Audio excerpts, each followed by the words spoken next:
నమస్తే, welcome to mid day debate. నేను రాజశేఖర్. ఇవాళ టాపిక్ విషయానికి వస్తే మిడ్ డే డిబేట్లో జిల్లా కలెక్టర్ల సమావేశంలో కీలక వ్యాఖ్యలు చేశారు AP CM Nara Chandrababu Naidu. April మొదటి వారంలోగా మెగా డిఎస్సి నోటిఫికేషన్, మే నెలలో తల్లికి వందనం పథకం ప్రారంభిస్తామన్నారు. అయితే ఇదే సమయంలో ప్రజలు సంతోషంగా ఉండాలంటే సంక్షేమ కార్యక్రమాలు తప్పవని చెప్పిన ఆయన వాటిని అమలు చేయాలంటే ఆదాయం కావాలన్నారు. అలాగని అప్పులు తెస్తే ఎంతో కాలం పథకాలను కొనసాగిస్తామన్నారు. సమస్యల పరిష్కారంలో కలెక్టర్లది కీలక పాత్ర అని సూచించారు ఏపీ సీఎం నారా చంద్రబాబు నాయుడు. అసలు ఈ నేపథ్యంలో చంద్రబాబు నాయుడు కలెక్టర్ల సమావేశంలో ఏమన్నారో ఒకసారి చూద్దాం. కార్యక్రమాలు చేయాలంటే రెవెన్యూ కావాలి, ఆదాయం కావాలి. అప్పులు తెస్తే సస్టైనబుల్ కాదు. అందుకే ఈరోజు మీరు ఒకసారి చూసినప్పుడు 10 లక్షల కోట్ల రూపాయలు, 9,74,000 కోట్ల రూపాయలు డెట్. అది ట్రెషరీ కావచ్చు, లేకపోతే ప్రభుత్వం ఇచ్చిన గ్యారంటీలు కావచ్చు, లేకపోతే పబ్లిక్ సెక్టర్లో తీసుకొచ్చిన డబ్బులు కావచ్చు, మొత్తం కలిసి ఇప్పుడు డెట్ సర్వీసింగ్ చేయాలి, అప్పులు కట్టాలి, వడ్డీ కట్టాలి. మళ్ళా ప్రజల ఎక్స్పెక్టేషన్స్ని, ఆస్పిరేషన్స్ని మనం ఎప్పటికప్పుడు ఫుల్ఫిల్ చేయాల్సిన అవసరం ఉంది. రైట్గా ఇదే అంశంపై మరింత సమాచారం, విశ్లేషణ అందించేందుకు డిబేట్లో పాల్గొనేందుకు సిద్ధంగా ఉన్నారు టీడీపీ తరపు నుంచి కంచర్ల విజయభాస్కర్ గారు, సీనియర్ నేత, అండ్ వైసీపీ నుంచి లక్ష్మణ్ గారు జూమ్లో జాయిన్ అవుతున్నారు. అండ్ మరి కాసేపట్లో లక్ష్మీనారాయణ గారు కూడా అనలిస్ట్, ప్రముఖ అనలిస్ట్ అందుబాటులోకి మనకి సిద్ధమవుతున్నారు. వారిని అడిగి మరిన్ని వివరాలు తెలుసుకుందాం. మొదటగా టీడీపీ తరపు నుంచి సీనియర్ నేత కంచర్ల విజయభాస్కర్ గారిని అడిగి ఈ విశ్లేషణ ప్రారంభిద్దాం. విజయభాస్కర్ గారు, సార్ చెప్పండి, అసలు ఏంటి చంద్రబాబు నాయుడు గారు చేసిన కామెంట్స్కి సంబంధించి దీన్ని ఎలా అర్థం చేసుకోవచ్చు? అప్పులు తెస్తూ ఎంతో కాలం మనం కొనసాగించలేమని అన్నారు. దీన్ని ఎలా అర్థం చేసుకోవచ్చు అంటారు? మొదట ఈ కలెక్టర్ల సమావేశం అనేది రొటీన్గా జరిగే ప్రక్రియ. ప్రతి 3 నెలలకు ఒకసారి, అవసరమైతే అత్యవసరమైతే దానికి ఏమీ గడువు తేదీ ఉండదు. అలా 3 నెలలకు ఒకసారి కలెక్టర్ల సమావేశం. ఇది 3వ సమావేశం ఈ ప్రభుత్వం అధికారంలోకి వచ్చిన తర్వాత. అంటే 9 మంత్స్ కంప్లీట్ అయ్యి 10th మంత్లో ఉన్నాం. మరి ఈ కలెక్టర్ల సమావేశంలో ఆయన కీలక వ్యాఖ్యలు అంటే, జిల్లాల్లో కలెక్టర్లు, ఎగ్జిక్యూటివ్ మ్యాజిస్ట్రేట్లు విస్తృత అధికారాలు ఉంటాయి, విచక్షణ అధికారాలు ఉంటాయి. కలెక్టర్లు మొత్తం రాష్ట్ర ప్రభుత్వం, కేంద్ర ప్రభుత్వాలకు సంబంధించిన యంత్రాంగం మీద ఆయన అజమాయిషీ చేస్తాడు. విచక్షణ అధికారాలు కలిగిన అధికారం ఉంటుంది. కాబట్టి మొత్తం రాష్ట్ర ప్రభుత్వం చేపడుతున్న అన్ని పథకాల మీద కలెక్టర్లు జవాబుదారీతనంగా ఉండాలి. వాటిని గట్టిగా పర్యవేక్షించాలా. 4 గోడల మధ్య కూర్చోకుండా మొత్తం జిల్లా వ్యాప్తంగా పర్యటిస్తూ అన్ని ప్రభుత్వ శాఖలని సమీక్షిస్తూ ఎప్పటికప్పుడు మెరుగైన సూచనలు, సలహాలు ఇస్తూ యంత్రాంగాన్ని చురుగ్గా కదిలించమని, అదేవిధంగా ప్రభుత్వ కార్యక్రమాల అమల్లో ఏమాత్రం జాప్యం లేకుండా, అదేవిధంగా అభివృద్ధి కార్యక్రమాలని నిరంతరం కూడా పర్యవేక్షిస్తున్నామని చెప్పేసి ఆయన సలహా ఇవ్వడం జరిగింది. అదేవిధంగా మిగతా రాష్ట్ర ప్రభుత్వానికి కొన్ని లక్ష్యాలు ఉన్నాయి. ఆ లక్ష్యాలు మనం చేరుకోవాలంటే నిర్ణీత గడువులోపు కలెక్టర్ల పాత్ర కీలకమని ఆయన వ్యాఖ్యానించడం జరిగింది.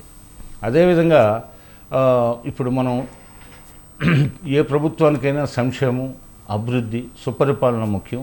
కాబట్టి మనం సుపరిపాలన అందించాలనుకుంటున్నాం. అందులో విజన్ 2047 అంటే ఇండిపెండెన్స్ వచ్చి 100 years పూర్తవుతుంది. కాబట్టి విజన్ అనేది ఒక డ్రీమ్, ఒక లక్ష్యం. ఆ లక్ష్యం దిశగా మనం ఒక ప్రణాళికాబద్ధంగా పయనించడానికి మనం ఏర్పాటు చేసుకున్నాం. ఆ దిశలో మనం అంటే ప్రఖ్యాత ఎడిటర్ జవహర్లాల్ నెహ్రూ గారి చేత 2 సార్లు రాజ్యసభకి నామినేట్ చేయబడ్డ నార్ల వెంకటేశ్వరరావు గారు ఒక మాట అన్నారు, మనం చుక్కల దాకా దోట్లేస్తే కానీ చూరు దాకా పాకలేమని. అలా మనం 2047 లక్ష్యాన్ని పెట్టుకున్నాం. కాబట్టి ఆ బాటలో మనం పయనించాలంటే కలెక్టర్ల పాత్ర కీలకం. కాబట్టి మీరంతా ఈ 2 days సదస్సులో అనేక రకాలుగా మీకు రాష్ట్ర ప్రభుత్వానికి సంబంధించిన మంత్రులు అయితేమి, తానైతేమి, అదేవిధంగా చీఫ్ సెక్రటరీ అయితేమి, ఇచ్చే ప్రిన్సిపల్ సెక్రటరీస్ అయితేమి ఇచ్చే సలహాలని, సూచనలన్నింటినీ తూచా తప్పకుండా త్రికరణ శుద్ధిగా జిల్లాల్లో మీరు అమలు చేయాలి అనేది ముఖ్యంగా సారాంశం. ఈ దిశలో సంక్షేమం నడవాలి. సంక్షేమం లేకపోతే పేదరికం ఉంటుంది, పేదలు ఇబ్బంది పడతారు, ఆకలి కేకలు ఉంటాయి. అదేవిధంగా చాలామంది సూసైడ్స్ చేసుకునే అవకాశం ఉంది. అందువల్ల పేదలని మనం ఉద్ధరించాల్సిందే. మేము 200 ఉన్న పింఛన్ని 2000కి పెంచాం. ఆ తర్వాత మరలా 3000 ఉన్న పింఛన్ని 4000 చేసాం. అదేవిధంగా తల్లికి వందనం కూడా మే నెలలో అమలు చేయబోతున్నాం. అదేవిధంగా రేపు ఏప్రిల్ 1st వీక్లో డిఎస్సి నోటిఫికేషన్ ఇస్తున్నాం. వచ్చే వేసవి సెలవుల అనంతరం జూన్లో రీఓపెనింగ్ సమయానికి నూతన ఉపాధ్యాయులతో ప్రభుత్వ పాఠశాలలు కళకళలాడాలి. కాబట్టి ఉపాధ్యాయులే దేశానికి అంటే నేషన్ బిల్డర్స్. కాబట్టి ఉపాధ్యాయుల పాత్ర ఎంతో కీలకమైంది. కాబట్టి అదేవిధంగా మీరంతా కలిసి ఈ మిగతా పింఛన్లే కాకుండా ఇంకా అనేక సంక్షేమ కార్యక్రమాలని మీరు ఎప్పటికప్పుడు పర్యవేక్షణ చేయాల్సిన ఆవశ్యకత ఉంది. అదేవిధంగా మిగతా కార్యక్రమాలు సూపర్ 6లో పథకాలు కూడా మిగిలినవి కూడా బ్యాలెన్స్ కూడా మేము త్వరలో ప్రకటిస్తాం. కాబట్టి సంక్షేమ కార్యక్రమాలకు డబ్బు అవసరం ఉంది. ఆ డబ్బు అవసరం ఉంది కాబట్టి మనం అభివృద్ధి కాట సాధించాలి. అభివృద్ధి ఉంటేనే మనకి భవిష్యత్తు. కాబట్టి ఒకవైపు అభివృద్ధి, మరొక వైపు సంక్షేమం, మరొక వైపు సుపరిపాలన ఉన్నప్పుడు అవినీతి తావు ఉండదు. అదేవిధంగా అవినీతిని నిర్మూలించాల్సింది అనే దిశలో ఆయన ఈరోజు కలెక్టర్ల సదస్సులో మొదటి రోజు ఆయన ఉపన్యాసం సందేశం ఇది. విజయభాస్కర్ గారు, ఇప్పుడు ఈ విషయం చెప్పండి. చంద్రబాబు నాయుడు ఏమంటున్నారంటే మేము సంపద సృష్టించి ఇస్తామంటున్నారు. ఇప్పుడు ఏమన్నారంటే సంక్షేమ పథకాలు ఆల్రెడీ గతంలో మన అసెంబ్లీలో కూడా మన ఇలా పైకి పవర్ పాయింట్ ప్రజెంటేషన్ ఇస్తూ ఆ సంక్షేమ పథకాలకి అమలు చేయడానికి డబ్బులు చూస్తే భయమేస్తోంది అన్న మాట మాట్లాడారు ఆల్రెడీ.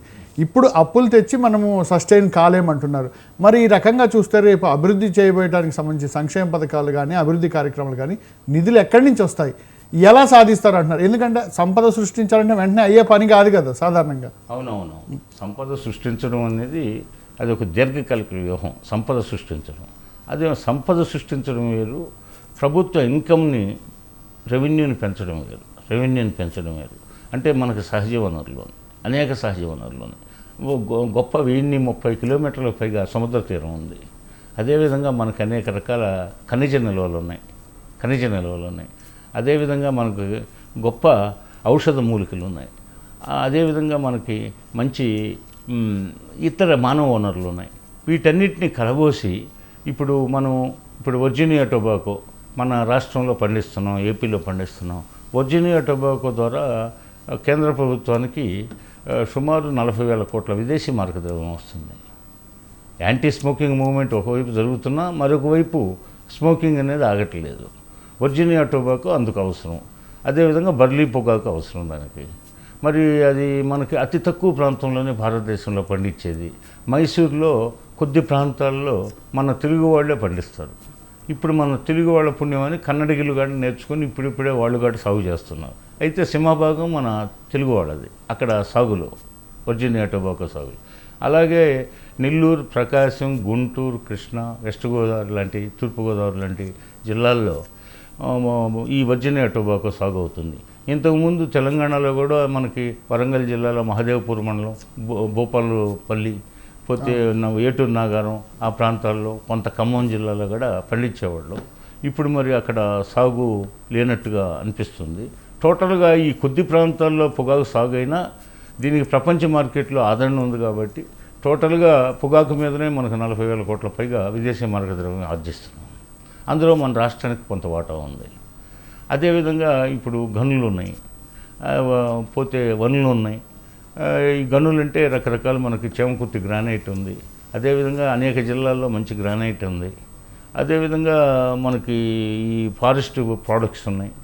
అదేవిధంగా మనకి హ్యాండ్లూమ్ డెవలప్ చేస్తే హ్యాండ్లూమ్ని ప్రపంచ దేశాలు బాగా ఆసక్తి చూపుతున్నాయి కొనుగోలు చేయడానికి. అదేవిధంగా స్మాల్ స్కేల్ ఇండస్ట్రీస్ని డెవలప్ చేస్తే అవన్నీ ఈ ప్రోడక్ట్స్ అన్నింటినీ విదేశాలకు ఎగుమతి చేసుకోవడం. అదేవిధంగా తీర ప్రాంతంలో మత్స్య సంపద ఉంది. అదే పైగా మత్స్య సంపదలో fish, not only fish, prawns పట్ల ఎక్కువ క్రేజ్ ఉంది, ఇండియా ఫ్రాన్స్ పట్ల. అదేవిధంగా మన సముద్ర తీరంలో మంచి వంజరం, కోనం, అదేవిధంగా వైట్ పాంప్లెట్ ఇలాంటి గొప్ప చేపలు లభిస్తాయి. ఈ విదేశాల్లో ఎక్కువ క్రేజ్ చూపుతున్నారు, మొయ్య ఇలాంటి చేపలు. అదేవిధంగా మన పీతలు మన దగ్గర నుంచి ఎక్స్పోర్ట్ అవుతున్నాయి. ఇలా సముద్ర సంపద ఒకవైపు ఉంది, అదేవిధంగా నదీ సంపద, నదుల ద్వారా లభించే సంపద కొంత ఉంది. అదేవిధంగా రైతన్నలు ఈ ఫిషరీస్ అంటే ఫిష్ కల్చర్, అదే ఫార్మ్ కల్చర్, తద్వారా అదేవిధంగా మనకి ఇప్పుడు తేనెటీగల పెంపకాలు, తేనెని ఉత్పత్తి చేయడం, ఆ తేనెని విదేశాలకు ఎక్స్పోర్ట్ చేసుకోవడం, మనసుంటే మార్గాలు అనేకం. Right. AP CM Nara Chandrababu Naidu చేసిన కామెంట్లకు సంబంధించి మరింత విశ్లేషణ అందించేందుకు వైసీపీ సీనియర్ నేత లక్ష్మణ్ గారు అందుబాటులో ఉన్నారు. లక్ష్మణ్ గారు, ఏపీ సీఎం నారా చంద్రబాబు నాయుడు గారి కామెంట్లని ఎలా అర్థం చేసుకోవచ్చు? అప్పులు చేసి ఎంతకాలం పథకాలని కొనసాగిస్తామన్నారు కదా, దీని మీద మీ రియాక్షన్ ఏంటి? సార్, మీకు ప్యానల్ ఉన్న పెద్దలకి, స్వతంత్ర టీవీ వీక్షకులకి, యాజమాన్యానికి హృదయపూర్వక నమస్కారం. గత ప్రభుత్వ హయాంలో జగన్మోహన్ రెడ్డి గారు ఏవైతే మరి నవరత్నాలు అని చెప్పి, అలాగే ప్రజలకు ఇచ్చినటువంటి సంక్షేమ పథకాలన్నింటి కూడా తప్పకుండా మరి 99% అన్ని కూడా జగన్మోహన్ రెడ్డి గారు ఇవ్వడం జరిగింది. సో అవన్నీ కూడా రాష్ట్ర బడ్జెట్ని మేలవంపు చేసుకుంటా, రాష్ట్ర బడ్జెట్ని మరి సమతోలకంలో ఏ రకంగా మరి ప్రజలకు ఇచ్చిన హామీలు మనం నిలబెట్టుకోవాలని ఒక ఎంతో జగన్మోహన్ రెడ్డి గారు వేరే చేసుకొని మరి ఆ రకంగా మరి అన్ని దగ్గర ప్రతి విషయాన్ని కూడా ఒక సంపదని అనేది జగన్మోహన్ రెడ్డి గారు వచ్చినటువంటి మన రాష్ట్ర బడ్జెట్లో మరి ఆ యొక్క పెట్టుబడుల ద్వారా వచ్చినటువంటి సంపద ద్వారా మరి సంక్షేమ పథకాలు ఏ రకంగా ప్రజలకు ఇచ్చారో మనకు ఉంటుంది. సేమ్ యాజిటీస్గా ఆ రకంగా మనం పరిపాలిద్దాం. జగన్మోహన్ రెడ్డి గారు ఏ రకంగా అయితే మన సంక్షేమ పథకాలు ఇచ్చారో వాటన్నిటిని మనం కంటిన్యూ చేద్దాం. అవసరమైతే వాటన్నిటి మీద 2-3% ఎక్కువ ఇస్తామని చెప్పి మరి ఎన్నికల్లో హామీ ఇవ్వడం జరిగింది.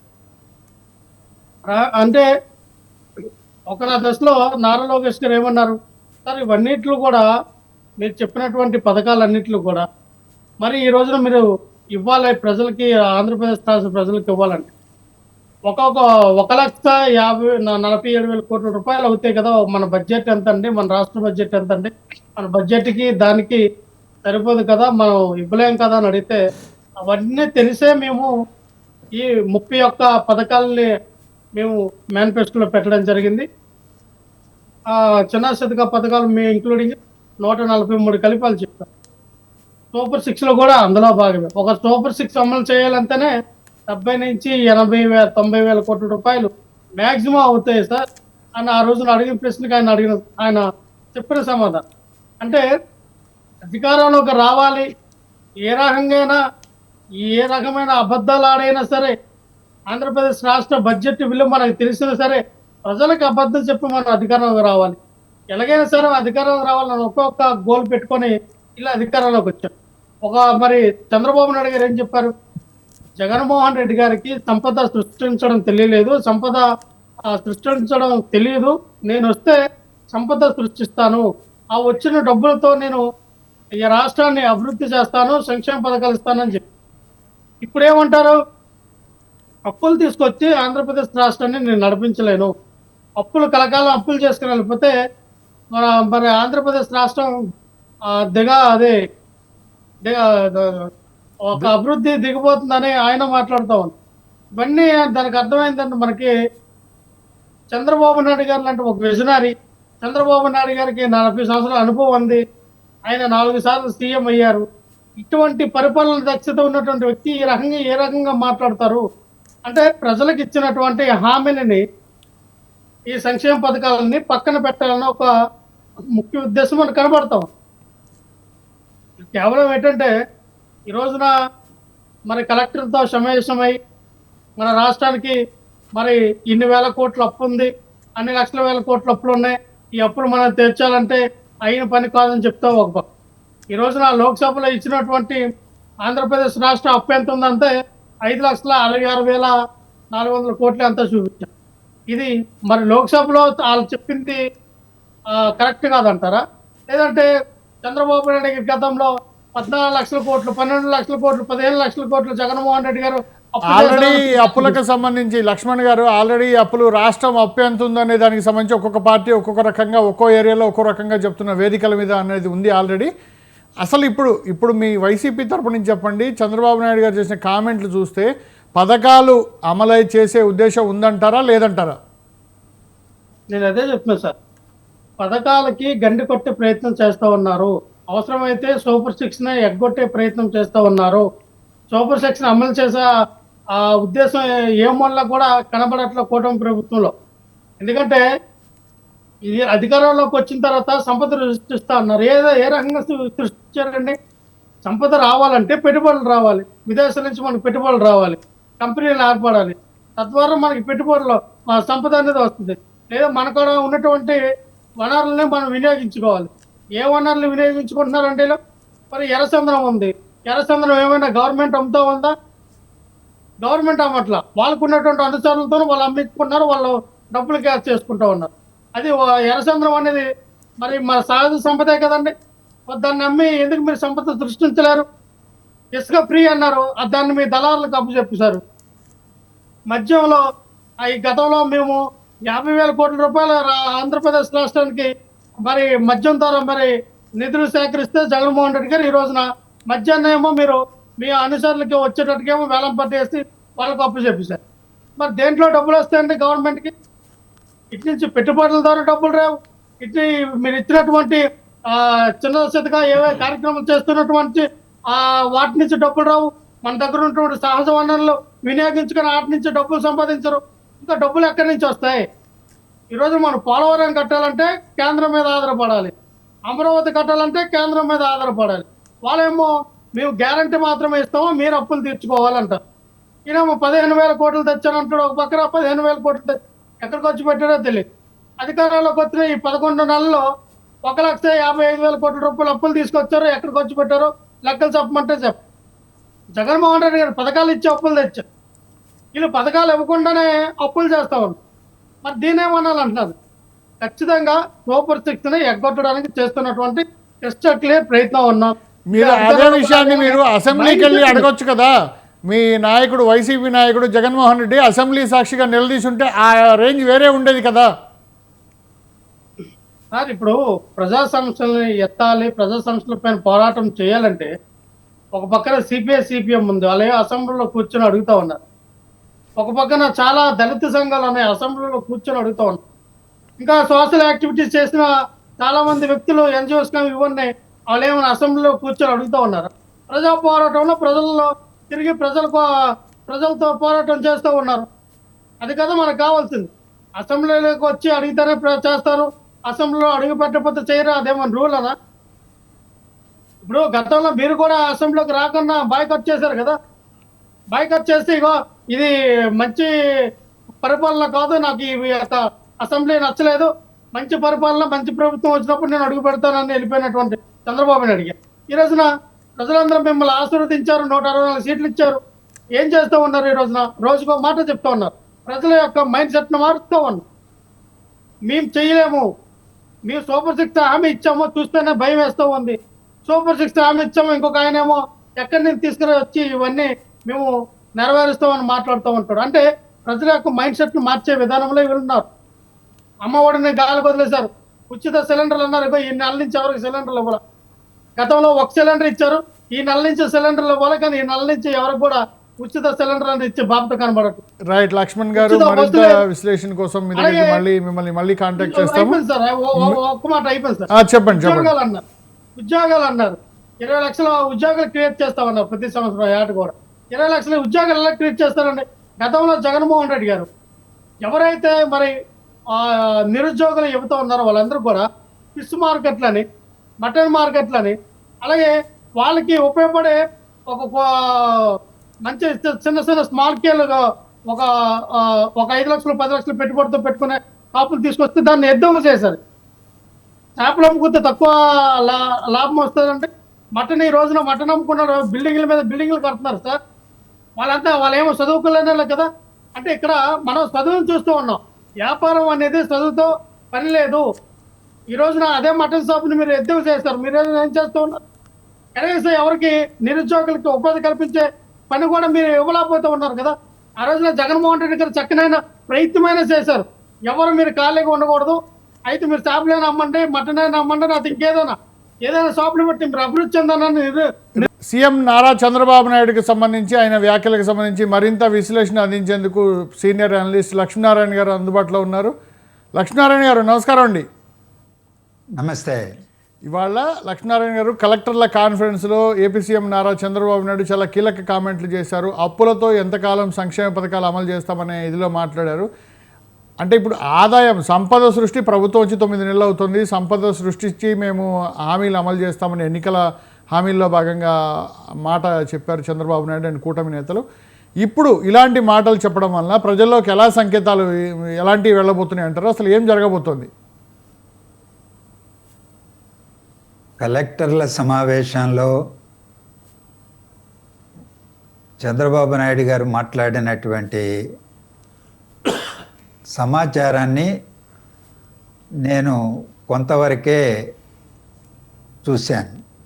రైట్. ఈ సమావేశంలో సంక్షేమ పథకాలని సమర్థవంతంగా లబ్ధిదారులకు అందించడానికి కృషి చేయాలి, కలెక్టర్లు పూర్తి భాగస్వాములు కావాలి, సచివాలయ వ్యవస్థ వరకు ప్రభుత్వ యంత్రాంగం సమర్థవంతంగా పనిచేయాలి, డిఎస్సిని ఏప్రిల్ మొదటి వారంలో నోటిఫికేషన్ ఇస్తాం, పాఠశాలలు ప్రారంభమయ్యే నాటికి జూన్ లోపుగా నియామక ప్రక్రియను పూర్తి చేయాలి అనే ఒక కీలకమైనటువంటి ప్రకటన ఆయన ప్రసంగంలో చేశారు. అది ఆహ్వానించదగినటువంటి పరిణామం. నిరుద్యోగ యువతకి ఉపాధి లభిస్తుంది, పాఠశాలల్లో ఉపాధ్యాయుల కొరత తగ్గించడానికి దోహదపడుతుంది, పిల్లలకి విద్య బోధించడానికి టీచర్ల ఆవశ్యకత ఎంతైనా ఉన్నది. అది చెయ్యాలని నేను కోరుకుంటున్నాను. రెండవది, తల్లికి వందనం పథకాన్ని మే మాసంలోనే లబ్ధిదారుల యొక్క జాబితాలు తయారు చేసి అమలు చేస్తామని మరో ప్రకటన చేశారు. మూడవది, రైతులకి ఇవ్వాల్సినటువంటి రాయితీ అన్నదాతకు సుఖీభవ ఏదో పేరు పెట్టారు కదా, ఆ పథకాన్ని కూడా అమలు చేయబోతున్నట్టు చెప్పారు. ఇప్పటికీ ఒక 2-3 పథకాలని అమలులోకి తీసుకొచ్చారు. ఆర్థిక భారం తక్కువగా ఉన్నటువంటి పథకాలని, అది సిలిండర్కి సంబంధించి ఒకటి, అలాగే ఇతర అన్న క్యాంటీన్లు కొన్ని ఇటువంటివి అమలు చేశారు. 11 నెలలు 12 నెలలు కూడా కాలేదు ఈ ప్రభుత్వం వచ్చి. నాలాంటి వాడికి ఓపిక ఉన్నది. ఎన్నికల ప్రణాళికలో ఏవైతే చెప్పారో వాటిని అమలు చేయాల్సినటువంటి గురుతర బాధ్యత కూటమి ప్రభుత్వం పైన ఉన్నది. ఈ పథకాల అమలులో, ప్రణాళికలో చెప్పినటువంటి వాటి యొక్క అమలు నెలలో, 2 నెలల్లో, 6 నెలల్లో గిరగీసి అమలు చేసేయండి, చేయలేదు, వైఫల్యం చెందింది ఈ ప్రభుత్వం అని విమర్శ చేసేటువంటి స్థాయికి నేను వెళ్ళలేదు. ఒక బాధ్యత కలిగినటువంటి పౌరుడుగా ఈ ప్రభుత్వం ఏ ఆర్థిక పరిస్థితుల్లో అధికారం చేపట్టింది, చెప్పిన హామీలు అమలు చేయడంలో వాళ్ళు చేస్తున్నటువంటి చిత్తశుద్ధి ఎంత అనేది నిర్మాణాత్మకంగానే హేతుబద్ధంగానే ఆలోచించి నేను విషయాలు ప్రస్తావన చేస్తున్నాను. అమరావతి రాజధాని నిర్మాణం వేగవంతం కావడానికి అవసరమైన చర్యలు చేపట్టుతున్నది. అప్పుగా తీసుకుంటున్నారనేటువంటి అంశం కేంద్ర ప్రభుత్వం మరింత స్పష్టత కలిగించాల్సిన అవసరం ఉంది. నిజమే, 15,000 కోట్ల రూపాయల అప్పు వివిధ సంస్థల నుంచి తీసుకోవడానికి ఏర్పాట్లు చేస్తామని చెప్పడం, ప్రపంచ బ్యాంకు, ఆసియా డెవలప్మెంట్ బ్యాంకుతో కుదిరినటువంటి 13,400 కోట్ల రూపాయల రుణం ఏదైతే వస్తున్నదో అది ఎఫ్ఆర్బిఎం పరిధిలోకి రాదని మాత్రమే కేంద్ర ప్రభుత్వం చెప్పింది. ఎఫ్ఆర్బిఎం పరిధిలోకి రాదు అని చెప్పడమే కాదు, అది తీర్చే బాధ్యత కూడా కేంద్ర ప్రభుత్వానిదే అనేటువంటి విస్పష్టమైనటువంటి ప్రకటన కేంద్ర ప్రభుత్వం నుంచి నేను కోరుకుంటున్నాను. అది చేయలేదు కదండి, అది ఆ ప్రకటన చేయలేదు అంటే అది అప్పు మీరే కట్టుకోండి అని ఏపీ ప్రభుత్వం మీద చెప్పేసినట్టే కదా, ఆ మాట చెప్పలేదంటే. నేనే చెప్తున్నాను కదా, మీరు మధ్యలో అడ్డం తగిలితే అలా కాదండి. ఇప్పుడు వాళ్ళు చెప్పలేదంటే ఇప్పుడు కూటమి ప్రభుత్వంలో ఎన్డీఏలో ఉండి అలాంటప్పుడు ఎన్డీఏలో ఉన్నప్పుడు ఒకవైపు బీహార్ గవర్నమెంట్కి బీహార్ స్టేట్కి ఇన్ని చేస్తున్న కేంద్ర ప్రభుత్వం ఏపీకి ఎందుకు చేయట్లేదు అంటారు? నేను చెప్పేది ప్రస్తావన పూర్తి చేస్తే మీ దానికి క్లారిటీ వస్తుంది. చెప్పండి. ఎఫ్ఆర్బిఎం పరిధిలోకి రాదని చెప్పడం వరకే పరిమితం కాకూడదు. కేంద్ర ప్రభుత్వం మా బాధ్యత తిరిగి చెల్లించేదనే ప్రకటన విస్పష్టంగా చెయ్యాలి. అది నేనే కాదు, ఆంధ్రప్రదేశ్ ప్రజలు కోరుకుంటున్నారు.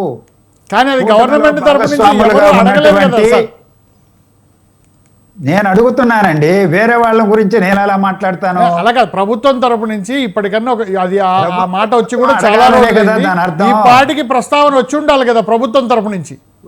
నేను మళ్ళా ప్రస్తావన చేస్తున్నానంటే అర్థం ఏంటి? ప్రభుత్వం అడగకపోతే అడగాలి. అవును, అది ఆంధ్రప్రదేశ్ ప్రజల మోసే స్థితిలో లేరు, అప్పుల ఊబిలో ఉన్నారని మీరే చెబుతున్నారు. 10 లక్షల కోట్ల రూపాయల ఊబిలో కూరుకుపోయిందని, వడ్డీలు అసలు కట్టడానికే ఈరోజు సతమతమయ్యేటువంటి పరిస్థితి, అప్పు చేసి చెల్లించే స్థితిలో ఉన్నామని బడ్జెట్లో చెప్పారు. అలాంటి నేపథ్యంలో అమరావతి రాజధాని నిర్మాణ బాధ్యత పునర్వ్యవస్థీకరణ చట్టంలో చెప్పిన మేరకు కేంద్ర ప్రభుత్వానికి ఉన్నది. వాళ్ళు అప్పుగా ఏర్పాటు చేయడం కాదు, తీర్చే బాధ్యత కూడా మాదే అని వాళ్ళు చెప్పాలి. చెప్పించడానికి కూటమి ప్రభుత్వం కృషి చేయాలి. ఇది మొదటి విషయం. మేము కూడా అదే సార్ అనేది, అదే లక్ష్మీనారాయణ గారు. రెండోది అదే, నేను అది డిమాండ్, మీరు మీ మాట ఒక రీతిలో ఉంటుంది, నా మాట ఒక రీతిలో ఉంటుంది. అలాగే పోలవరం జాతీయ ప్రాజెక్టు, ఆ ప్రాజెక్టును భవిష్యత్తే అంధకారంలోకి వెళ్ళిపోయింది గత ప్రభుత్వ కాలంలో. అది డయాఫ్రమ్ వాల్ పాడు కావడం కానీ ఇంకోటి కానీ రివర్స్ టెండర్లు కానీ ఏది కారణమైనా తర్వాత ఈ 10 నెలల కాలంలో దాని గాడిలో పెట్టి నిపుణుల యొక్క నివేదికలు తీసుకొని 12,156 కోట్ల రూపాయలు ముందస్తుగా గతంలో రాష్ట్ర ప్రభుత్వ ఖజానా నుంచి ఖర్చు పెట్టి రియంబర్స్మెంట్ చేసేటువంటి విధానం ఉన్నప్పుడు, ఇప్పుడు లేదు ముందస్తుగానే ఇస్తామని 12,157 కోట్లు శాంక్షన్ చేశారు. ఇప్పటికే 5,500 కోట్ల రూపాయలు ఇచ్చారు. మిగిలింది కూడా ఈ ఏడాది వచ్చే ఆర్థిక సంవత్సరంలో ఇస్తామని చెబుతున్నారు. బడ్జెట్లో కూడా కేటాయించారు. అది ఆ మేరకు శుభ పరిణామం.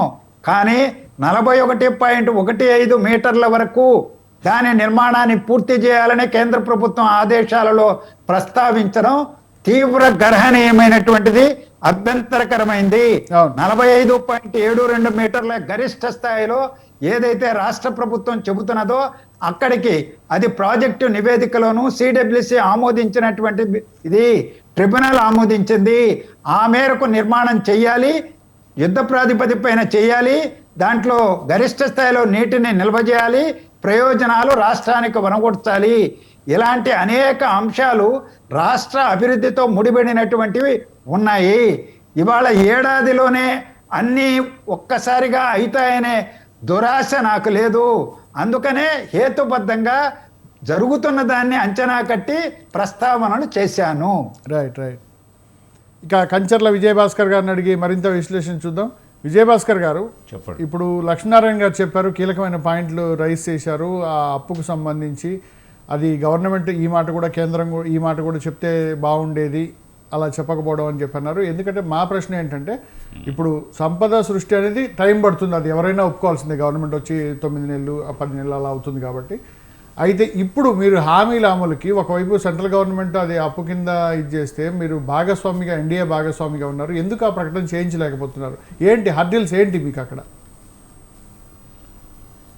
గౌరవనీయులైన మిత్రులు, నాకు అత్యంత ఆప్తుడు, ఆత్మబంధువు లక్ష్మీనారాయణ గారు నాకు చాలా చిరకాల మిత్రుడు. చాలా రోజుల తర్వాత మీరు కల్పించిన ఈ వేదిక ద్వారా ఈ డిబేట్లో కలుసుకుంటున్నాం. మేమిద్దరం 89 జూలైలో ఉత్తర కొరియా వెళ్ళాం. విమానంలో పక్క సీట్లు. పోయేటప్పుడు వచ్చేటప్పుడు ఇద్దరమే కూర్చున్నాం. చాలా నైస్ మ్యాన్, చాలా బాగా అధ్యయనం చేస్తాడు, బాగా విశ్లేషిస్తాడు, చాలా సహనం ఉన్న మనిషి. వారు ఈ మధ్య వారి డిబేట్స్ కట్ చూస్తున్నాను, వాచ్ చేస్తున్నాను, చక్కగా ఉంటాయి. వారు ఏది కూడా దేశభక్తి, సేవానిరతి వాటిని దృష్టిలో పెట్టుకొని ఎప్పుడు ఆలోచిస్తుంటాడు. చూడు ఆ పుస్తకాలు చూడండి, ఆ ర్యాకుల్లో ఎన్ని పుస్తకాలు ఉన్నాయా. మరి చిన్న విషయం కాదు. వారి కాలాన్ని అంతా అధ్యయనంలో గడుపుతాడు, తన సంగతి తాను విస్మరించి. అంతటి గొప్పవాడు. మరి లక్ష్మీనారాయణ గారు విశ్లేషణ చాలా వాస్తవాలకి దగ్గరగా ఉంది. అది ఇప్పుడు అది ఇంకా భవిష్యత్తులో దాన్ని గురించి ముందు ప్రాథమికంగా ఫస్ట్ వాళ్ళు ఏంటి, మీరు వరల్డ్ బ్యాంక్ నుంచి, ఆసియా అభివృద్ధి బ్యాంక్ నుంచి, ఇతర ఇంకా ఏజెన్సీల నుంచి ఏదో సహకారం అందుకోండి, తర్వాత చూద్దాం అన్నట్టుగా చెప్పినట్టున్నారు ఆ రోజు. సరే, ఆ మేరకు ఏదో ప్రకటన వచ్చింది వాటి నుంచి, ఆ బ్యాంక్స్ నుంచి, ఏజెన్సీ నుంచి. ఇప్పుడు అది గట్టిగా వీళ్ళు పట్టుబట్టి సాధిస్తే మీరు అన్నట్లు ఇంకా రాష్ట్రం ఇప్పుడున్న ఆర్థిక ఊబిలో నుంచి విముక్తి చెందడానికి కొంత అవకాశం ఉంటుంది. అది పూర్తిగా పోలవరం ప్రాజెక్టుకు సంబంధించి మొత్తం వాళ్ళే నేషనల్ ప్రాజెక్టుగా ప్రకటించారు కాబట్టి మొత్తం వాళ్ళే భరిస్తామన్నారు. గతంలో కూడా పెట్టుబడులు మీరు ముందు పెట్టండి, తర్వాత మేము వెనక ముందు పంపిస్తాం బిల్లులు, ఆ బిల్లులు ఈ యూటిలిటీకి సంబంధించిన బిల్లులు ఇవన్నీ చెప్పారు. ఇప్పుడు మళ్ళా ఆ ప్రాజెక్టుకి సంబంధించి మొత్తం కేంద్రమే భరిస్తుందని వాళ్ళు కూడా ప్రకటన చేశారు. గతంలో అదే కేంద్రం మీ మీద 2019కి ముందు, అంటే కూటమి ప్రభుత్వంతో విడిపోయినప్పుడు స్వయంగా ప్రధాని మోడీ గారు దాన్ని చంద్రబాబు నాయుడు గారు ఏటీఎంలా వాడుకున్నారని ఒక విమర్శ కూడా చేశారు. అదేమన్నా మర్చిపోయారా? అది బహుశా నేను అనుకోవడం, మోడీ గారిని ఏటీఎం ఎవరికి ఉపయోగపడిందండి? చాలామందికి నాకు తెలిసి ఇంకా బిల్లులు లాస్ట్ మినిట్లో నోటిఫికేషన్ సడన్గా అంటే ఇంకా టైం ఉంది, ఇంకా వస్తాయి బిల్లులు అని ఆశించే వాళ్ళకి బిల్లులు రాకుండా ఆగిపోయినాయి. తర్వాత ప్రభుత్వం కంటిన్యూ చేయాలి, అది ఒక నేషనల్ ప్రాజెక్ట్. తర్వాత ప్రభుత్వం కంటిన్యూ చేయాలి. ఎవరి మీదనో కోపాన్ని కాంట్రాక్టర్ల మీద, ప్రజల మీద, కార్యకర్తల మీద అక్కసు వెళ్ళగక్కడం అది సహేతుకం కాదు. ఇప్పుడు అది ఒక దుర్మార్గ పరిపాలన, అదొక పాలిగారుల పరిపాలన. అంత అరాచకంగా ఏం జరిగిందో అందరికీ తెలుసు. మరి ఇప్పుడు ఎంతోమంది బాధితులు ఉన్నారు. ఈ రోజుకి చాలామంది నాకు తెలిసిన వాళ్ళు ఉన్నారు, బిల్లులు కాని వాళ్ళు. పశ్చిమ గోదావరి జిల్లాలో నాకు తెలిసి చాలామంది ఉన్నారు, నెల్లూరు జిల్లా నుంచి ఉన్నారు. ఇలా ఆ రోజు ఏంటంటే ఎవరికి ఏటీఎం కాదు, ఆయన్ని ఏదో మిస్గైడ్ చేశారు. అప్పుడు మిస్గైడ్ చేసి ఉంటారని నేను అభిప్రాయపడుతున్నాను. ఆయన ఢిల్లీలో ఉంటాడు, ప్రపంచవ్యాప్తంగా ప్రధానమంత్రి హోదాలో అప్పుడే దాదాపు 40 దేశాలు 50 దేశాలు పర్యటించినట్టున్నాడు. తీరిక లేని కార్యక్రమాల్లో దేశంలో ఉన్నప్పుడు అట్లాగే ప్రపంచ దేశాలు తిరగడం సరిపోతుంది. రాంగ్ ఫీడింగ్ జరిగింది. అయితే అది ఇప్పుడు అవన్నీ దృష్టిలో పెట్టుకునే కదా ఇప్పుడు మళ్ళా ఇప్పుడు మేమే మొత్తం భరిస్తాం అది ఇది నిర్భయంగా ఉండండి అని చెప్పాడు. తిరిగి మళ్ళీ రేపు రాష్ట్రానికి అమరావతి పునర్నిర్మాణానికి సంబంధించి అది కూడా రాబోతున్నాడు. ఆ సందర్భంగా కూడా కొన్ని ప్రకటనలు జారీ చేయొచ్చని ఆశిస్తున్నాము. అదేవిధంగా అమరావతి అనేది ఒక రాష్ట్ర రాజధానికి సంబంధించిన విషయం. రాష్ట్ర రాజధానుల నిర్మాణం అనేది సహజంగా రాష్ట్ర ప్రభుత్వాలతో పాటు కేంద్ర ప్రభుత్వం దగ్గర మన వాటాగాడు ఉంటుంది. ఇప్పుడు వర్జీనియా టొబాకో భారతదేశంలో ఎక్కువ సాగు చేసేది ఏపీలో, కొద్దిగా తెలంగాణ ఉన్నది, మైసూరు ఉన్నది, ఇంక మిగతా ఎక్కడ ఉండదు. అది మరి ఎక్కువ విదేశీ మార్గద్రవ్యాన్ని ఇచ్చేది ఆంధ్రప్రదేశ్, ఇది కేంద్ర ప్రభుత్వానికి. అదేవిధంగా అనేక రాయల్టీలు వస్తున్నాయి, అనేక సెస్లు వస్తున్నాయి కేంద్ర ప్రభుత్వానికి. కస్టమ్స్ ఇది ఎన్ని ఎక్సైజ్ ఈ కస్టమ్స్ వాటికి సంబంధించిన అనేకం వస్తూ ఉంది. పోతే అయితే మన వాటాలన్నీ మనకే ఇవ్వాలంటే కుదరదు. పేద రాష్ట్రాలు ఇంకా ఉంటాయి, నార్త్ ఈస్టర్న్ స్టేట్స్ ఉన్నాయి, బాగా వెనకబడి ఉన్నాయి భౌగోళికంగా. అదేవిధంగా సాగు విషయాల్లో, నీటి వనరుల విషయాల్లో బాగా నాగరికతకి సుదూరంలో ఉన్న రాష్ట్రాలు కొన్ని ఉన్నాయి. వాటికి మనం మనలాంటి వాళ్ళం కొంతమంది చేదోడుగా ఉండాలా, చేయూతనివ్వాలి. మన స్టేట్కే లేదు. అయితే మన ఇప్పుడు స్టేట్కి రాష్ట్ర విభజన జరిగిన తర్వాత ఏపీ తీవ్రంగా నష్టపోయింది. అక్కడికే వస్తున్నా. ఒకప్పుడు ఆంధ్రప్రదేశ్ అన్నపూర్ణ అన్నారు. అయితే ఈరోజు పరిస్థితుల్లో వాస్తవంగా వరదలు మానాయి. అవును. ఎగువ ప్రాంతాలకి వరదలు ఉండవు. ఆంధ్రప్రదేశ్కి ఎక్కువగా వరదలు ఉంటాయి. గోదావరి, కృష్ణా నదులు, లేకపోతే పెన్నా నదో, వంశధారో, నాగావళో, మహేంద్ర తనయో, లేకపోతే ఇలాంటి నదులు పొంగితే నష్టపోయేది ఆంధ్రప్రదేశ్ వాళ్ళు. ఎందుకంటే సముద్ర తీర ప్రాంతం, పోతే నీరు పళ్ళ మెరుగు. ఆ నీరంతా ఒక్కసారి ఉదుటను దూకుతాయి పరవళ్ళుగా. ఉప్పొంగిపోయింది గోదావరి అని చిన్నప్పుడు చదువుకున్నట్టు. మరి ఆ వరదలు కూడా మేమే భరించేది. అదేవిధంగా తుఫాన్లు కూడా మేమే ఎక్కువగా ఫేస్ చేసేది. తుఫాను ప్రభావం, అల్పపీడన ప్రభావం, వాయుగుండం ప్రభావం, తుఫాను ప్రభావం, ఇలా కొన్ని వందల చదరపు కిలోమీటర్ల పరిధిలో ఉన్నా ఫస్ట్ ఎఫెక్ట్ అయ్యేది మేమే. మరి ఆ ప్రమాదం ఉంది. పైగా తీర ప్రాంతంలో 71లో పాకిస్తాన్ యుద్ధానికి తలపెడితే జలంతర్గామి వచ్చింది. విశాఖలో మత్స్యకారులు కొత్త శబ్దం వస్తుంది, ఎప్పుడు వినని శబ్దం అని నేవల్ అధికారులకి తెలియజేస్తే మన నేవల్ అధికారులు చాలా చురుగ్గా కదిలి అప్రమత్తమై వెంటనే వాళ్ళు అది ఏదో జలంతర్గామాలు ఉందని చెప్పేసి ఆ కోణంలో ఆలోచిస్తే అది కరెక్ట్ అయింది. దాన్ని తుత్తునీయులు చేశారు. ఇప్పుడు విశాఖ బీచ్లో అది ప్రదర్శనకు పెట్టున్నారు. అంటే అంతర్జాతీయంగా యుద్ధాలు, లేకపోతే అగంతకులు, ఉగ్రవాదులు, వీటన్నిటిని కూడా మేమే ఫేస్ చేయాలి. కాబట్టి మా ఆంధ్రప్రదేశ్ రాష్ట్రం ముఖ్యంగా అంతర్జాతీయ సరిహద్దులో ఉందని కూడా మేము చెప్పుకోవాల్సి వస్తుంది. 1030 కిలోమీటర్ల తీర ప్రాంతం ఉంది. మాకు సునామీలు వస్తాయి, తుఫానులు వస్తాయి.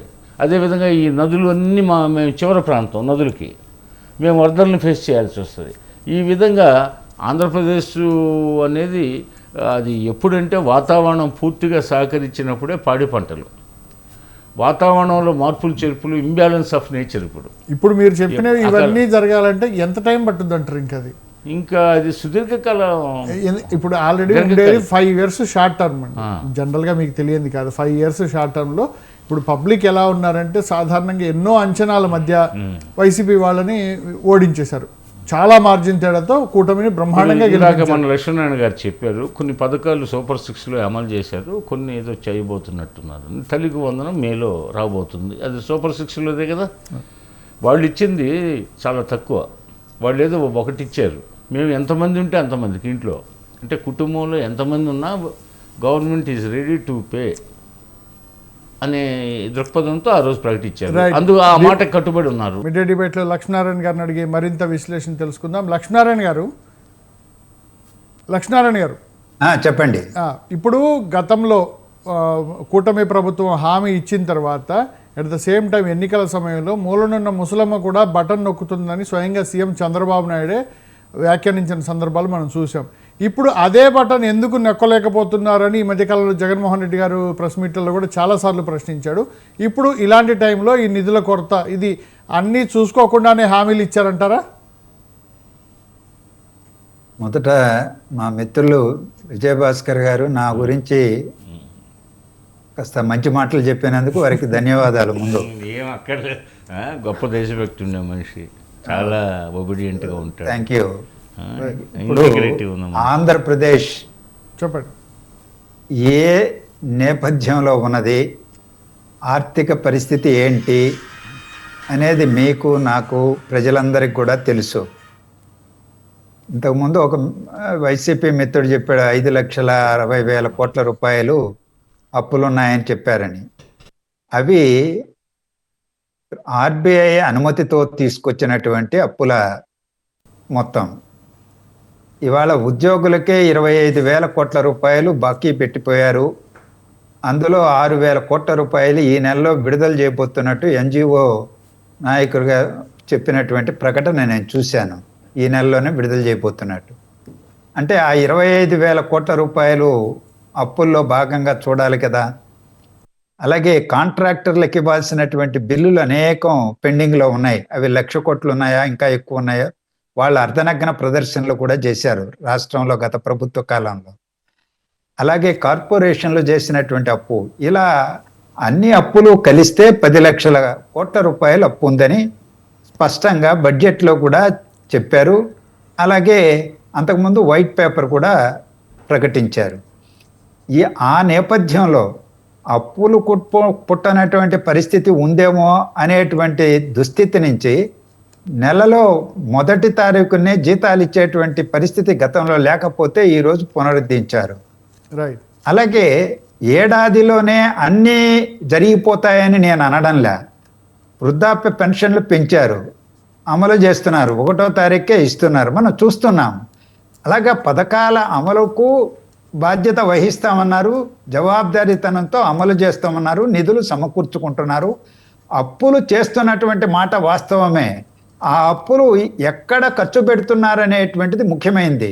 బటన్ నొక్కడం వరకే పరిమితమైతే సంపద సృష్టించబడదు అనేటువంటి మాట ఈరోజు ప్రభుత్వం చెబుతున్నది. గత ప్రభుత్వ కాలంలో పెద్దలు ఆ మాట చెప్పలేదు.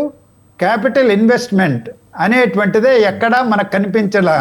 ప్రాజెక్టుల నిర్మాణం తీసుకోండి, పరిశ్రమల నెలకొల్పేటువంటిది తీసుకోండి, ఉపాధి కల్పన, గ్రామ సచివాలయాలు, వాలంటీర్ల ఉద్యోగాలు తప్ప మిగిలినటువంటి ఉద్యోగాలు ఎక్కడా ఇవ్వలేదు. ఆరోగ్య శాఖలో కొంత ఇచ్చారు కాంట్రాక్ట్ ఉద్యోగాలు. అందువల్ల చాలా పరిమితంగానే ఆనాడు ఉపాధి కల్పన జరిగింది. ఈరోజు వాళ్ళు చెప్తున్నటువంటి 20 లక్షలు ఇస్తారని నేనేమి దురాశతో లేను. కానీ అవన్నీ కూడా ప్రభుత్వ ఉద్యోగాలు కూడా కాదు. సెల్ఫ్ ఎంప్లాయ్మెంట్గా ఉండవచ్చు, ప్రైవేట్ సంస్థల్లో ఉండవచ్చు, రకరకాలే చెబుతున్నారు. అయినా 20 లక్షల ఉద్యోగాలు 5 ఏళ్లలో ఇవ్వడం అనేది సాధ్యమా కాదా? ఏడాదిలోనే మనం పెదవి విరిచేటువంటి పరిస్థితి ఉండకూడదు. ఆ వైపున గతంలో ఉన్న పరిశ్రమలను ఎల్లగొట్టేటువంటి పరిస్థితి వచ్చింది, మనం చూసాం ఆ చర్చ కూడా. కానీ ఇవాళ పెట్టుబడులు పెట్టడానికి పెట్టుబడిదారులు ముందుకు వస్తున్నారు, ఒప్పందాలు చేసుకుంటున్నారు. అమరావతి రాజధానిలోనే నిర్మాణాలకు ఈరోజు ముందుకు వస్తున్నారు. రకరకాల చర్యలు చేపట్టబడుతున్నాయి. ఒక వాతావరణం, ఒక సానుకూల వాతావరణం మాత్రమే ఇప్పుడు సృష్టించబడింది. క్షేత్రస్థాయిలో ఇంకా పెట్టుబడులు రావాలి, అవి ఉపాధి కల్పించాలి, సంపద సృష్టించాలి, రాష్ట్రానికి ఆదాయం పెంచాలి. అప్పులతో అభివృద్ధిని చూసుకోలేము. అప్పుల భారాన్ని తగ్గించుకుంటూ సంపదను, ఆదాయాన్ని పెంచుకునేటువంటి మార్గం వైపున ఆలోచనలు వేగంగా అమలుకు నోచుకోవాలి. ఆలోచనల వరకే పరిమితమైతే లాభం లేదు. ఈరోజు విమర్శించడానికి నా దగ్గర చాలా ఉన్నాయి. వాళ్ళ పోలవరం బనకచర్ల ఎత్తిపోతల పథకం అంటున్నారు, 82,000 కోట్ల రూపాయలు. ఈరోజు పత్రికల్లో అన్నింటిలో చూసాం. అది అసాధ్యమైనటువంటిదే కాదు. ఈరోజు కృష్ణానది జలాలకు గోదావరి మిగులు జలాలు, వరద జలాలు ప్రత్యామ్నాయం కాదు. మేము కృష్ణానది జలాల ఆధారంగా నిర్మించి శ్రీశైలం నుంచి డిజైన్ చేసి ప్రాజెక్టులు నిర్మాణంలో ఉన్న వాటికి ఇవాళ 45 మీటర్ల ఎత్తులో సముద్ర మట్టానికి ఉన్నటువంటి గోదావరి నీటిని 300 మీటర్ల ఎత్తుకు తీసుకెళ్లి 4,000 మెగావాట్ల విద్యుత్తును వెచ్చించి 82,000 కోట్ల రూపాయలు ఖర్చు పెట్టి వాటిని నీళ్ళు ఇస్తాము, రాయలసీమను సస్యశ్యామలం చేస్తాము అంటే నమ్మే స్థితిలో నాలాంటి వాళ్ళు లేవు. అవసరమైన ఆయా సమస్యలపైన మాకున్న అభిప్రాయాలు ఉన్నాయి. విమర్శ, ఆత్మవిమర్శ చేస్తాం, నిర్మాణాత్మకంగా ఉంటాయి. లక్ష్మీనారాయణ గారు చిన్న ఇంటరప్షన్. ఇప్పుడు మీరే అన్నారు నాలాంటి వాళ్ళు ఇలా ఆలోచించరు, మాకు అలాంటి భ్రమలు లేవని అన్నారు. క్లియర్ కట్గా ఓకే మీ పాయింట్ ఆఫ్ వ్యూలో. కానీ సామాన్య ప్రజలు మాత్రం అలా ఉండరు కదా. ఎంతో జగన్ కంటే ఎక్కువ చేస్తారని కదా చంద్రబాబు నాయుడు గారిని గెలిపించింది. ఇప్పుడు వాళ్ళు ఇన్ని రోజులు లేట్ అవుతుంది అనే దాన్ని వాళ్ళు ఏం అర్థం చేసుకోరా? Already at the same time విపక్షాలు కూడా విమర్శిస్తుంటాయి కదా. నేను ఇంతకుముందే ప్రస్తావన చేశా, జగన్మోహన్ రెడ్డి ప్రభుత్వంతో ఈ ప్రభుత్వాన్ని పోల్చడం అనేదే అసంబద్ధం. గత ప్రభుత్వం ఏ పనులు చేసింది, ఏం చేసింది, అది ప్రజాస్వామ్యానికి కానీ, పరిపాలన వ్యవహారాలు కానీ, వ్యవస్థలను ధ్వంసం చేయడం అవన్నీ వేరే, ఇప్పుడు చర్చనీయాంశం కాదు. కానీ ఈ ప్రభుత్వం వచ్చిన తర్వాత వాటి నుంచి వెనక్కి వచ్చి ప్రజాస్వామ్యయుతంగా పాలన సాగించడానికి ప్రయత్నం చేస్తూ సంక్షేమ పథకాల అమలులో కూడా సమర్థతను చూపెడుతున్నది. ఈరోజు 4,000 రూపాయలకి వృద్ధాప్య పెన్షన్ పెంచారా లేదా అనేది మనకందరం చూస్తున్నాం, లబ్ధిదారులు చూస్తున్నారు. మిగిలిన పథకాల అమలుకు మాత్రం ప్రయత్నం జరుగుతున్నదని చెప్పాను నేను. ఈరోజు ప్రజలు కూడా అర్థం చేసుకుంటున్నారు. వీళ్ళ ఆర్థిక పరిస్థితి ఏంటి, వీళ్ళు చెప్పింది ఏంటి, ఏ మేరకు చేశారు, ఏ మేరకు చేయాలని తపన పడుతున్నారు అనేటువంటిది. ఈ ప్రభుత్వాన్ని వెంటేసుకుని రావాల్సిన అవసరమూ లేదు. అలానే ఇప్పటికిప్పుడే దుమ్మెత్తి పోసి ఇది అయిపోయింది, దీని పని ఏం లేదు, ఏం చేయడం లేదు అని విమర్శించడం అర్ధరహితము అంటాను నేను. అలాంటి పనిని నాలాంటి వాళ్ళని చేయలేం. చేసిన దాన్ని అప్రిషియేట్ చేస్తాం, అభినందిస్తాం, చేయనటువంటి వాటిని గురించి ప్రశ్నిస్తాం. ఆలోచనలు అపసవ్యంగా ఉంటే సాధ్యం కానటువంటి వాటిని, హానికరమైన వాటిని ఎత్తి చూపుతాం. అందుకని ప్రభుత్వం వాటిని ఆలకించాలి. ప్రజల ఆలోచనలు పంచుకోవాలి. ప్రతిపక్ష పార్టీల యొక్క ఆలోచనలు పంచుకోవడానికి వేదిక బయట ఉన్నది శాసనసభ కూడా. శాసనసభకు ఎందుకు రాలేదు, మాట్లాడలేదని మీరు అడిగితే Yes, అదే ఆయన సిపిఐకి ఉందా, సిపిఎంకి ఉందా, వాళ్ళు మాట్లాడడం లేదా, వాళ్ళు చేయడం లేదు, వాళ్ళు ప్రాతినిధ్యం లేదు, వాళ్ళు బయట పోరాటం చేస్తున్నారు, ఉద్యమాల ద్వారా ప్రభుత్వాన్ని ఆలోచింపజేస్తున్నారు. కానీ మీకు అవకాశం ఉండి ఎందుకు పోలేదు జగన్మోహన్ రెడ్డి గారు? Yes. ఇవాళ ఎందుకెళ్ళి ఆ వేదికను ఉపయోగించుకునే ప్రభుత్వం యొక్క లోపాలు ఉంటే ఎందుకు ప్రశ్నించలేదు? ప్రజల వాణి ఎందుకు వినిపించలేదు? వాళ్ళని ఎక్కడైతే గెలిపించారో ఆ ప్రజల, ఆ నియోజకవర్గాల ప్రజల యొక్క అభిప్రాయాన్ని శాసనసభలో తెలియజేయరా? 40% ఓట్లు వచ్చినటువంటి ప్రజల యొక్క అభిప్రాయం వెల్లడించేటువంటి బాధ్యత వాళ్ళకి లేదా? ఆ మిత్రుడు వెళ్ళిపోయారు. నేను ఈ ప్రశ్న వేద్దాం అనుకునేటప్పటికే. అందువల్ల ప్రతిపక్షం తన బాధ్యతను తాను నిర్వర్తించాలి చట్టసభలో. అదే అండి, నేను కూడా అనేది అది. లక్ష్మణ్ కంటిన్యూ అండి. Yes okay. ఇదే విశ్లేషణకి సంబంధించి, చంద్రబాబు నాయుడు గారి కామెంట్లకు సంబంధించి మరింత విశ్లేషణ విజయభాస్కర్ గారిని అడిగి తెలుస్తున్నా. విజయభాస్కర్ గారు, ఏంటి కూటమి ప్రభుత్వం ఇప్పుడు ఏం చేయబోతుంది, ఏ రకంగా సంపద సృష్టించబోతుంది అనే దానికి సంబంధించి మరింత సమాచారం, విశ్లేషణ చెప్పండి. అదే 2047 లక్ష్య సాధనలో స్వర్ణాంధ్రాన్ని ప్రకటించారు కదా, దానికి సంబంధించి విజన్ డాక్యుమెంట్ రూపొందించడం జరిగింది. అవి ఇప్పుడు కూటమి అంటే ముఖ్యంగా తెలుగుదేశం అయితేమి, జనసేన, బీజేపీ ఇవన్నీ గ్రామ స్థాయిలో వాళ్ళ కేడర్కి చెప్పడం జరిగింది. గ్రామాల్లో ఏం సమస్యలు ఉన్నాయి, మండలంలో ఏం సమస్యలు, అది నియోజకవర్గంలో ఉండే సమస్యలు ఎమ్మెల్యేలను అడిగారు. అదేవిధంగా జిల్లా స్థాయిలో ఏమున్నాయి, జిల్లా మంత్రిని, ఇన్ఛార్జి మంత్రిని, ఎంపీని, ఎమ్మెల్యేలని, ఇట్లా ఇవన్నీ రాష్ట్ర ప్రభుత్వానికి పంపించమన్నారు. వీటన్నిటితో ఒక సమగ్రమైన డాక్యుమెంట్ ఒకటి తయారు చేయబోతున్నారు. అంటే విజన్ 47లో భాగంగా 2047లో భాగంగా వాటికి సంబంధించి దీర్ఘకాలిక ప్రణాళికలు కొన్ని, షార్ట్ టర్మ్, మిడిల్ టర్మ్ ప్రణాళికలు కొన్ని, ఇలా వాటికి సంబంధించిన బడ్జెట్, వాటికి ఎలా సేకరించాలా, ఏంటి సొంత వనరులు ఏంటి, బయట నుంచి తెచ్చుకోవాల్సినవి ఏంటి, ఉన్న అవకాశాలు ఏంటి, ఇవన్నీ సాధ్యాలు పరిశీలించి చేయాలి. లక్ష్మీనారాయణ గారు చెప్పినట్లు ఈ ప్రభుత్వం సానుకూల దృక్పథంతో పరిపాలన సాగించడానికి ప్రయత్నం చేస్తుందనేది కనిపిస్తుంది అన్నాడు. అది బ్రీతింగ్ పీరియడ్. ఇది విధ్వంసమైన రాష్ట్రాన్ని అసలుకి కంప్లీట్గా ఇంక అసలుకి చెప్పనలివి కాదు, ఏదో మధ్యయుగాల్లో రాచరిక పరిపాలనలాగా ఉంది. కానీ అసలుకి ప్రజాస్వామ్యబద్ధంగా ఎప్పుడు నడిచింది ఈ ప్రభుత్వం? అన్ని ప్రభుత్వ శాఖలను అస్తవ్యస్తం చేసి పారేశారు, అర్థం కాని పరిస్థితి తెచ్చారు.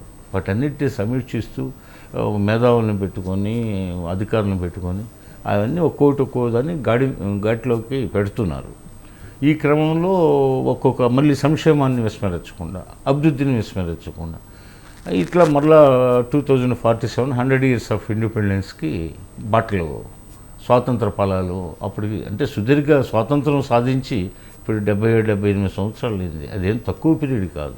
మనకంటే స్వాతంత్రం వెనక తెచ్చుకున్న వాళ్ళు మనకంటే ముందున్నారు. ఇప్పుడు 1948లో మన తర్వాత స్వాతంత్రం వచ్చినవి చాలా ఉన్నాయి. వాళ్ళంతా కొన్ని దేశాలు బాగున్నాయి, కొన్ని దేశాలు మనలాగే ఉన్నాయి, కొన్ని దేశాలు మనకంటే వెనకబడి ఉన్నాయి. ఇది ముఖ్యంగా దేశ పరిపాలన అనేది అనుభవజ్ఞుడి చేతిలో ఉండాలా, విజనరీ లీడర్ చేతిలో ఉండాలి.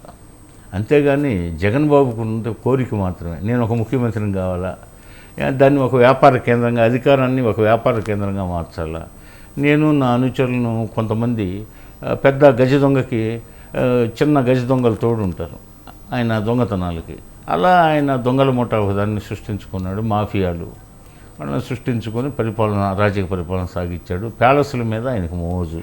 ఇది ప్యాలెస్ల మీద ఎవరికి మోజు? మధ్యయుగాల నాటి చక్రవర్తులకు మోజు. వాళ్ళు కూడా పాపం వాళ్ళ ప్యాలెస్లో అన్నీ, అంటే ఇంకా మొత్తం సైన్యాధిపతికి పోతే ప్రధానమైనటువంటి అధికారులకి ఆ ప్యాలెస్లో చోటు ఇచ్చేవాళ్ళు. ఈయన ప్యాలెస్లో ఈయన మాత్రమే ఉంటాడు. ఓకే, కూటమి ప్రభుత్వం మీద ఎంతో ఎక్స్పెక్టేషన్స్ ఉన్నాయి. ఇక మీదట మరింత వ్యూహాత్మకంగా కేంద్రాన్ని ఒప్పించి మరీ వెళ్ళబోతున్నట్టుగా తెలుస్తోంది నిధుల సాధనకు సంబంధించి సూపర్ 6 పథకాల అమలుకు సంబంధించి. ఇది ఇవాళ విశ్లేషణ. మన డిబేట్లో పాల్గొన్నందుకు విజయభాస్కర్ గారికి, లక్ష్మణ్ గారికి అండ్ లక్ష్మీనారాయణ గారికి thank you very much. Thank you అండి. ఇది ఇవాళ మీడియా డిబేట్. మరో టాపిక్తో మళ్ళీ కలుసుకుందాం. చూస్తుండండి స్వతంత్ర టీవీ.